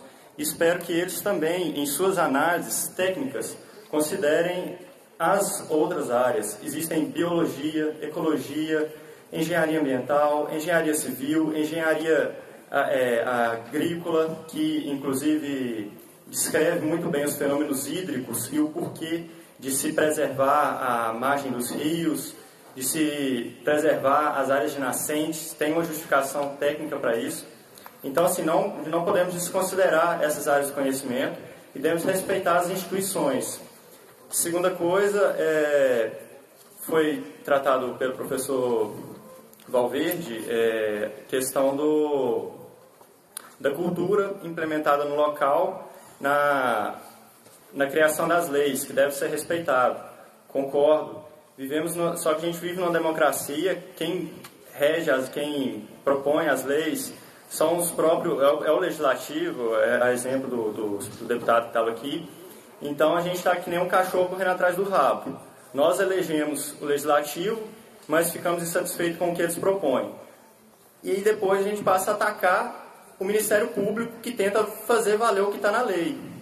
Então, assim, o que eu proponho é pensarmos tudo isso não sob a ótica do agricultor ou do dito ambientalista, que eu não sei a definição até agora do que é. Entendeu? Então, acho que assim, a gente tem que respeitar todas as áreas do conhecimento. E considerando que a gente está na instituição. E segundo, que os votos dedicados a um partidário aqui presente não representam a opinião de toda a universidade, e sim a opinião particular de quem estava dirigindo a mesa. Só isso. Ok. Professor Valverde, por favor. Alô. Qual que é o seu nome? Paulo Ricardo. Paulo. Ô Paulo, eu fiz uma crítica ao Ministério Público, sustento a crítica, mas não foi generalizada. E não entendo isso como uma atitude leviana. Eu disse muito bem que, em algumas regiões, o Ministério Público é bem mais sensato. Entendeu? Eu não acredito, assim, não acho que a palavra leviana foi muito bem empregada da sua parte. A questão do respeito à multidisciplinariedade, nós temos aqui agora 4 representantes do projeto Mudar Gerais. O Hugo é engenheiro florestal, levanta a mão. O Samuel é gestor ambiental, o Lucas é advogado e o Pedro é economista. Além desses, nós temos administradores e vários outros profissionais para dar esse caráter da multidisciplinariedade, esse respeito às várias áreas do saber. Acontece o seguinte, o Paulo, esse Código Florestal, que até então estava prevalecendo, acho que vale a pena eu adentrar um pouco na história, agora com mais tempo. Até então eu estava fazendo papel de provocador, Eu não vim aqui para ser o debatedor, para ser o prevencionista, eu vim para provocar. Que acabei criando um veneno para mim mesmo, criando cobra. Mas tudo bem, acho que vale a pena o espaço aqui para esclarecer melhor, e agradeço a oportunidade que você está me dando para fazer esse esclarecimento. Essa lei, Paulo, ela foi criada numa Constituição em 46, que infelizmente centralizava a União, legislar sobre o meio ambiente, que é uma estupidez, e continuo achando que é uma estupidez, e tenho a tutela da Constituição atual, que delega isso para estados e municípios, que é o mais correto. O problema acontece aqui no local e não em Brasília, está entendendo? Então o que acontece? Infelizmente a Constituição de 46, ela não delegava esses poderes para o Estado, e ela centralizava na União. Quando foi o presidente Jânio Quadros quis reformular o Código Florestal, ele instituiu uma equipe de 5 pessoas, tá? Que, fechado no escritório em São Paulo, foram discutir um novo Código Florestal. E havia consenso entre eles que tinha que proteger nascente, tinha que proteger mais de curso d'água, tinha que proteger recarga. Isso era o consenso. O conflito surgiu quando o desembargador, que era um membro dessa equipe, impôs que se definisse quanto proteger. Tá? E aí começou um conflito. Coincidentemente, o conflito renasce de novo. Por quê? Enquanto se discute o que fazer, todo mundo está de acordo. Mas o quanto fazer e como fazer é que entra o problema. Porque o que fazer é coisa de lei, mas o que, quando e como fazer foge da esfera legal, em termos de atos administrativos superior da lei, e passa por uma questão técnica. Essa questão técnica, ela não foi respeitada de novo. Entendeu? Os técnicos continuam seguindo o que está escrito na Receita. E isso eu acho que é um absurdo. Você passar 6 anos na universidade, você entra num órgão desse aí ambiental, o seu conhecimento não vai ser aplicado. Você vai ser obrigado a cumprir aquilo que está na lei. E muitas das vezes aquilo que está na lei fere o seu processo. E fere a vida no campo. Tá? E muitos técnicos estão aqui e confiam comigo isso aí. Entendeu? Mas são obrigados a fazer cumprir a lei. Por quê? Porque existe uma outra lei, a 9605, que é a Lei de Crimes Ambientais, que o torna corresponsável pelo dano. Então, se ele não autuar aquele produtor que está numa situação de crise, né, financeira, ele sabe que se ele não autuar, ele vai ser corresponsável. Então, ele lava as minhas mãos e joga o problema para o produtor. O produtor é o elo mais frágil dessa cadeia. Entendeu? Então, você passou 6 anos aqui, perdendo seu tempo. Se for para cumprir mesmo, passa a saber ler. Entendeu? Então, assim, essas coisas. Só que o promotor, tá, ele, justamente, o papel dele é fazer cumprir a lei. Tá? E por isso tivemos que reformular. Só que ele não aceita a reformulação. Por quê? Porque feriu os anseios dele. Feriu o brilho dele. Né? Então, o que acontece? Aí ele deixa de ser promotor. E está querendo o quê? Legislar. Esse não é o papel dele. Cada macaco no seu galho. Ok? Mas todos na mesma árvore. Então, eles é que desrespeitam. Mas a legislação estadual ainda está vigente e ela é mais restritiva e ainda é válida. Não é, você está enganado. Eu participei do processo de revisão da Lei Florestal do Estado. Nós tínhamos a Lei 9.501. É 10.501, de 91. E em 2000 nós mudamos para 14.209. Nesse processo de revisão da lei, o tempo todo a gente queria mudar. Gente, essa lei não consegue ser aplicada na zona da mata. Por quê? Que ele ia colocar 30 metros de APP. Se você colocar 30 metros de APP, pode tirar todo mundo do campo. Entendeu? Você resolve o problema ambiental, mas que é o caos social. Mas nós podemos reformular por quê? Porque o tempo todo a gente esparrava no princípio constitucional, que é o princípio da hierarquia legal. Não pode porque a lei federal diz 30, e a gente não pode ser menos que 30. Então o que acontece? A lei estadual, 14.009, tá? Ela é igual ou pior que a anterior. Por quê? Porque ela não atendeu às especificidades locais. Simplesmente fizeram Ctrl+C, Ctrl+V. Entendeu? E mudando Brasil para Minas. Essa que é a grande verdade. Mas ela está vigente. Até então está. Então não é uma incompetência do promotor. Aí depende. Eu lamento, mas eu vou ter que interromper esse processo de diálogo aí.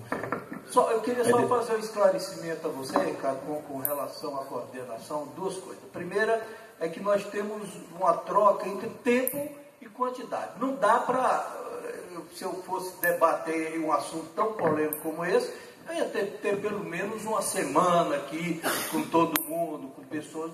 Então, lamento, mas o que dá para fazer em 3 horas e meia é isso, e com a ilustre participação do deputado Paulo Pial. Outra coisa é que eu peço desculpa de ter feito a minha opção pessoal pela candidatura do deputado, que é meu candidato particular, meu amigo de muitas décadas, meu colega de agronomia, com quem convivi desde o tempo de estudante aqui, e quem acredito na seriedade, no trabalho e na competência. Mas era uma coisa minha e talvez eu não pudesse ter tido em público lamento ter acontecido e me desculpo. Por favor, a senhora deliberar. Rufino, Henrique, só aqui na mesa. Só uma interrupção. Eu sou engenheiro florestal, tá? Mas pelo pouco conhecimento que eu tenho, pelos advogados que eu já conversei a respeito do assunto, sobre a 14.309, a 4.771 e a 12.651, a partir da data de promulgação da 12.651, a 14.309, tudo que ela é contrária ao que está escrito na 12.651, ela está suspensa. E esse não é o entendimento que está sendo arbitrado pela nossa Secretaria de Meio Ambiente do Estado, por orientação do nosso Ministério Público. Deixa eu dar uma palavrinha. Sou representante da Leonardo. Ok. É só para dar um esclarecimento. Então a gente vai ter que entrar numa próxima reunião, né, de repente convocar a Superintendência, a Secretaria Estadual do Meio Ambiente, que até então todos os núcleos de regularização ambiental, as superintendências, elas foram estabelecidas para cumprir a 14.309. Aí, para essa polêmica, né, de repente, inclusive a gente teve uma reunião em Belo Horizonte há 2 semanas atrás, e foram estabelecidos, junto à diretoria, ao cumprimento da 14.309. De repente é interessante a gente, numa próxima convocação, a gente organizar um debate junto aos nossos superiores, inclusive para a gente estabelecer os procedimentos e uniformizar esse questionamento. Me parece claro, eu acho que sua proposta é interessante. Rufino, Leonardo, só para entendimento, o debate quanto ao novo Código Florestal, a 12.651, entre Secretaria de Agricultura e Secretaria de Meio Ambiente, vem ocorrendo desde janeiro de 2011, quando foram nomeados os 2 secretários. Tá? Agora, a aplicação da lei, como você está dizendo, e a orientação que vocês tiveram da SEMAD, foi com base numa orientação do Ministério Público do Estado. E nós estamos trabalhando junto com a Advocacia Geral do Estado para que o Estado promulgue um entendimento do Estado de governo para que ele seja falado uma mesma língua. Secretaria de Agricultura, Secretaria de Meio Ambiente, as demais secretarias falem a mesma língua de acordo com a Advocacia Geral do Estado. Só a título de conhecimento, parágrafo 4º, artigo 24 da Constituição Federal de 1988.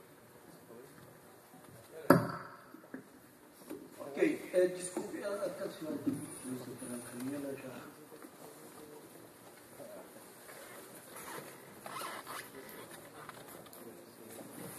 Bom, boa tarde a todos. No início, quando o deputado pediu para que as pessoas levantassem a mão dizendo se era produtor, se era técnico, se era ambientalista, eu levantei a mão 3 vezes. Eu sou neta, bisneta, filha, mulher de agricultor, moro na roça, na zona rural, aqui na região de Fala Roça. Sou professora de uma faculdade interior que tem agronomia veterinária e sou ambientalista. Eu acho que a gente tem que preservar, porque se não preservar não tem produção, não tem vida, principalmente porque quando você preserva o verde, você preserva a água.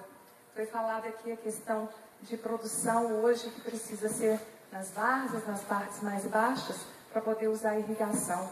E o volume de água? Nós sabemos que a gestão de bacia hidrográfica ela é uma coisa complexa, que envolve não só a questão da cobertura vegetal, mas o uso da água.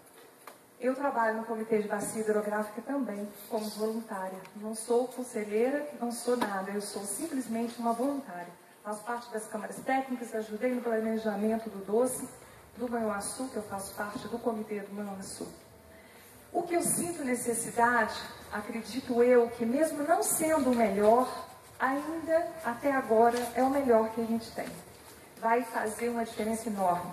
Com os meus alunos de agronomia, eu fiz um estudo de caso de uma pequena propriedade de 30 hectares, se ela fosse atender a norma de 30 metros de APP, mais reserva legal, e se ela tivesse que atender os 15 metros. Olha, com os 30 metros, eles iam perder 25% da produtividade, ou seja, 25% da área produtiva ia ser perdida. Então, essa pessoa teria menos 1/4 do seu rendimento anual. Isso é terrível. Uma propriedade de 30 metros, nós somos da região da Serra do Caparaó. É uma região super acidentada, que tem uma agricultura familiar, foi falado aqui 70%, lá nós devemos ter com menos de um módulo fiscal, quase que 90% das nossas propriedades. Essa é a nossa realidade. Se é de Moimirim, eu também sou nascida lá. Então, o que eu entendo é que a gente precisa, realmente, a questão do pagamento dos serviços ambientais da agora para frente.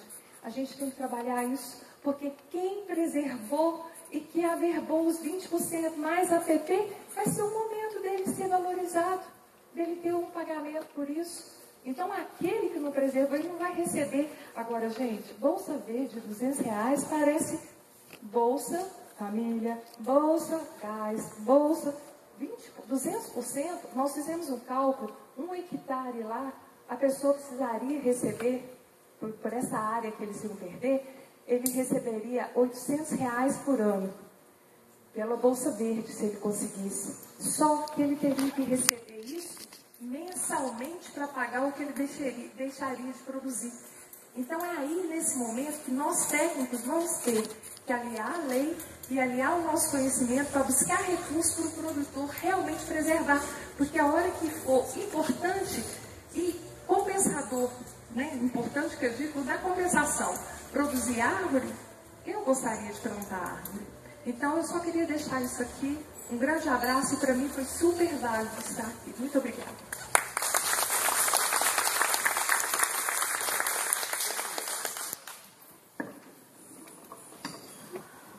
Só aproveitando para comentar, às vezes quando fala do produtor com esse novo código, dá a impressão que o produtor ele não protege. Apesar, nesse mesmo estudo que eu citei aqui, apesar do produtor não ter a área de reserva legal, vamos dizer assim, suficiente, a grande maioria das propriedades apresentavam mais do que 20% da área preservada com mato. Isso, ela está falando que é lá da região, ela pode confirmar isso. A grande maioria das propriedades, elas têm mais do que 20% de área preservada. E na grande maioria das vezes, no topo de morro e na beira do rio. Então, o que mostra que o produtor rural ele não é só o degradador. A todo tempo ele pensou, ele sabe a importância do topo de morro e sabe a importância da beira do curso d'água, da nascente. Apesar de ele só está sendo criminalizado pelo código antigo por uma questão de metragem, como o professor falou aqui. Alguém definiu que é tantos metros e pronto, ficou valendo. Agora a importância daquilo, as técnicas que ele usa para dar esse retorno, não tem.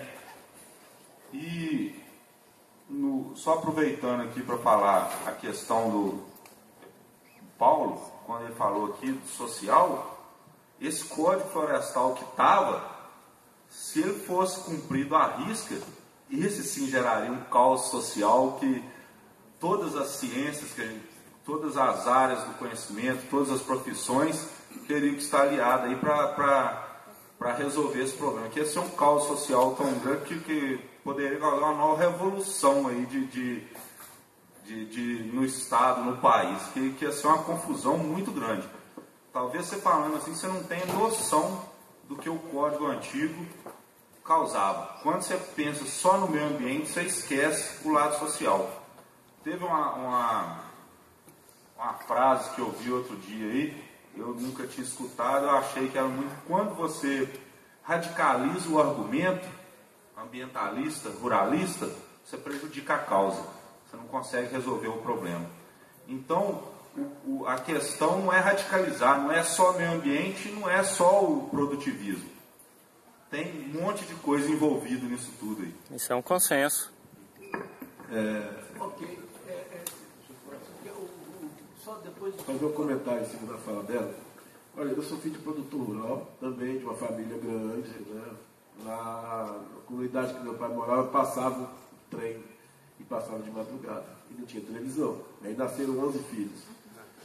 E pequeno produtor, prejudicado pela falta de política agrícola nesse país, né? E tivemos que trabalhar bastante para poder sobreviver.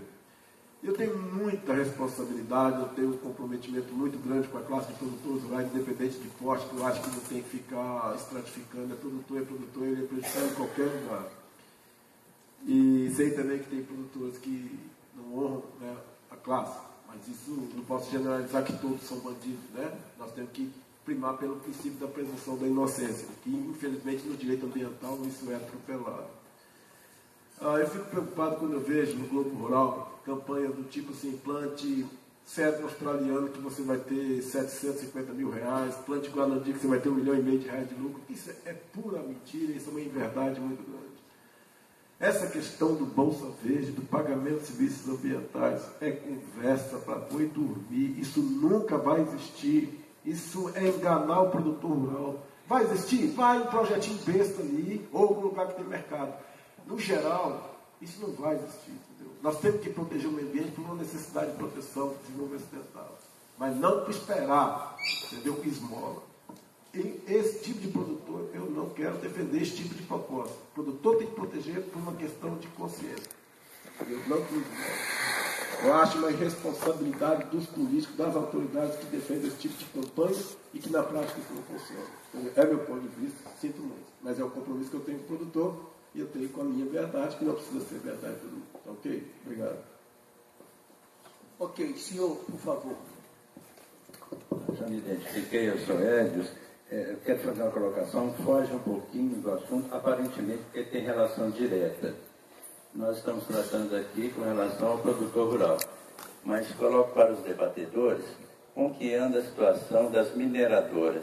Quando a gente sai de Belo Horizonte, a gente vê a Serra do Curral toda escoriada, toda praticamente arrasada. Passando o Pico de Itabirito ali, tudo uma exploração tremenda. Com esse novo código, as mineradoras vão continuar explorando os minérios nos topos dos morros? Ou vai ficar só a conta só por conta dos produtores rurais não poderem plantar nos topos dos morros? Ok, quem tem... Vou fazer uma colocação a essa pergunta. É porque no novo código também já era. A mineração ela é utilidade pública.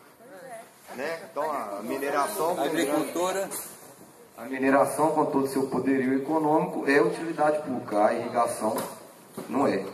Então essa crítica é muito pertinente e vai continuar a exploração de APPs para minério. Ok, algum dos debatedores gostaria de acrescentar? Concordo com o Lucas, a questão da utilidade pública, e só aproveitando aqui para falar a respeito do que o Valverde falou aqui do Bolsa Verde. O Bolsa Verde dentro do Estado, o recurso do Bolsa Verde ele é 10% do FIDRO e 50% de multas ambientais na área ambiental. O FIDRO é o dinheiro que é tipo um royalty que as hidrelétricas pagam pelas áreas inundadas ao Estado. Então, esse recurso do Bolsa Verde, na verdade, ele não dá para muita coisa, não. O Estado tem feito muita propaganda dele, mas a FAENG faz parte do Comitê Executivo do Bolsa Verde, e a gente já cobrou do Estado, tá, você quer fazer o Bolsa Verde? Então põe na previsão orçamentária do Estado o recurso para o Bolsa Verde. Aí não põe. Cai na onde o Valverde falou aqui. E o produtor, com essa questão de pagamento do serviço ambiental, o produtor ele tem um negócio. O produtor, quando ele vai comprar uma coisa, ele pergunta quanto custa. Aí o dono da loja fala quanto custa, ele vai lá e paga. Quando ele vai vender, ele pergunta quanto você me paga por isso. Ele não sabe quanto custa o produto dele. O produtor ele tem que saber o valor do produto dele, tentar embutir isso no preço do produto. Só que quem dita o preço do produto é o mercado. E por mais que todo mundo fale que compram um serviço, um produto com selo verde, não compra. Compra o mais barato. Ninguém paga por serviços ambientais no produto. Todo mundo fala, mas na hora de comprar ele procura o mais barato. E o produtor fica na mão do mercado. Enquanto isso não tiver um equilíbrio nisso aí, Não vai ter. Se o cara não está disposto a pagar pela preservação, como que ele vai pagar na preservação? Valorizando um produto que foi produzido de maneira sustentável, que mantém uma área preservada. Se o cara não está disposto a pagar mais caro por isso, vai tudo por água abaixo. Porque o produtor precisa viver, o outro precisa consumir. Então, o que regula isso é o mercado. Ok. Eu perguntaria aos debatedores, nós vamos caminhar para o encerramento, e eu daria aqui ao doutor Henrique as suas considerações sobre esse assunto, e em seguida, se quiser fazer mais alguma consideração, sinta-se à vontade, passaremos para os debatedores para o encerramento.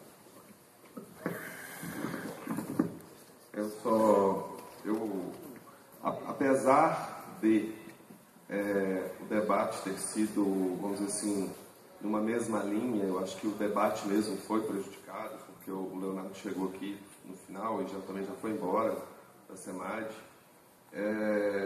Nós todos participamos junto e contribuímos com o relator para a elaboração do texto da minuta da Câmara no retorno do Senado, porque ele pediu contribuição de todo mundo.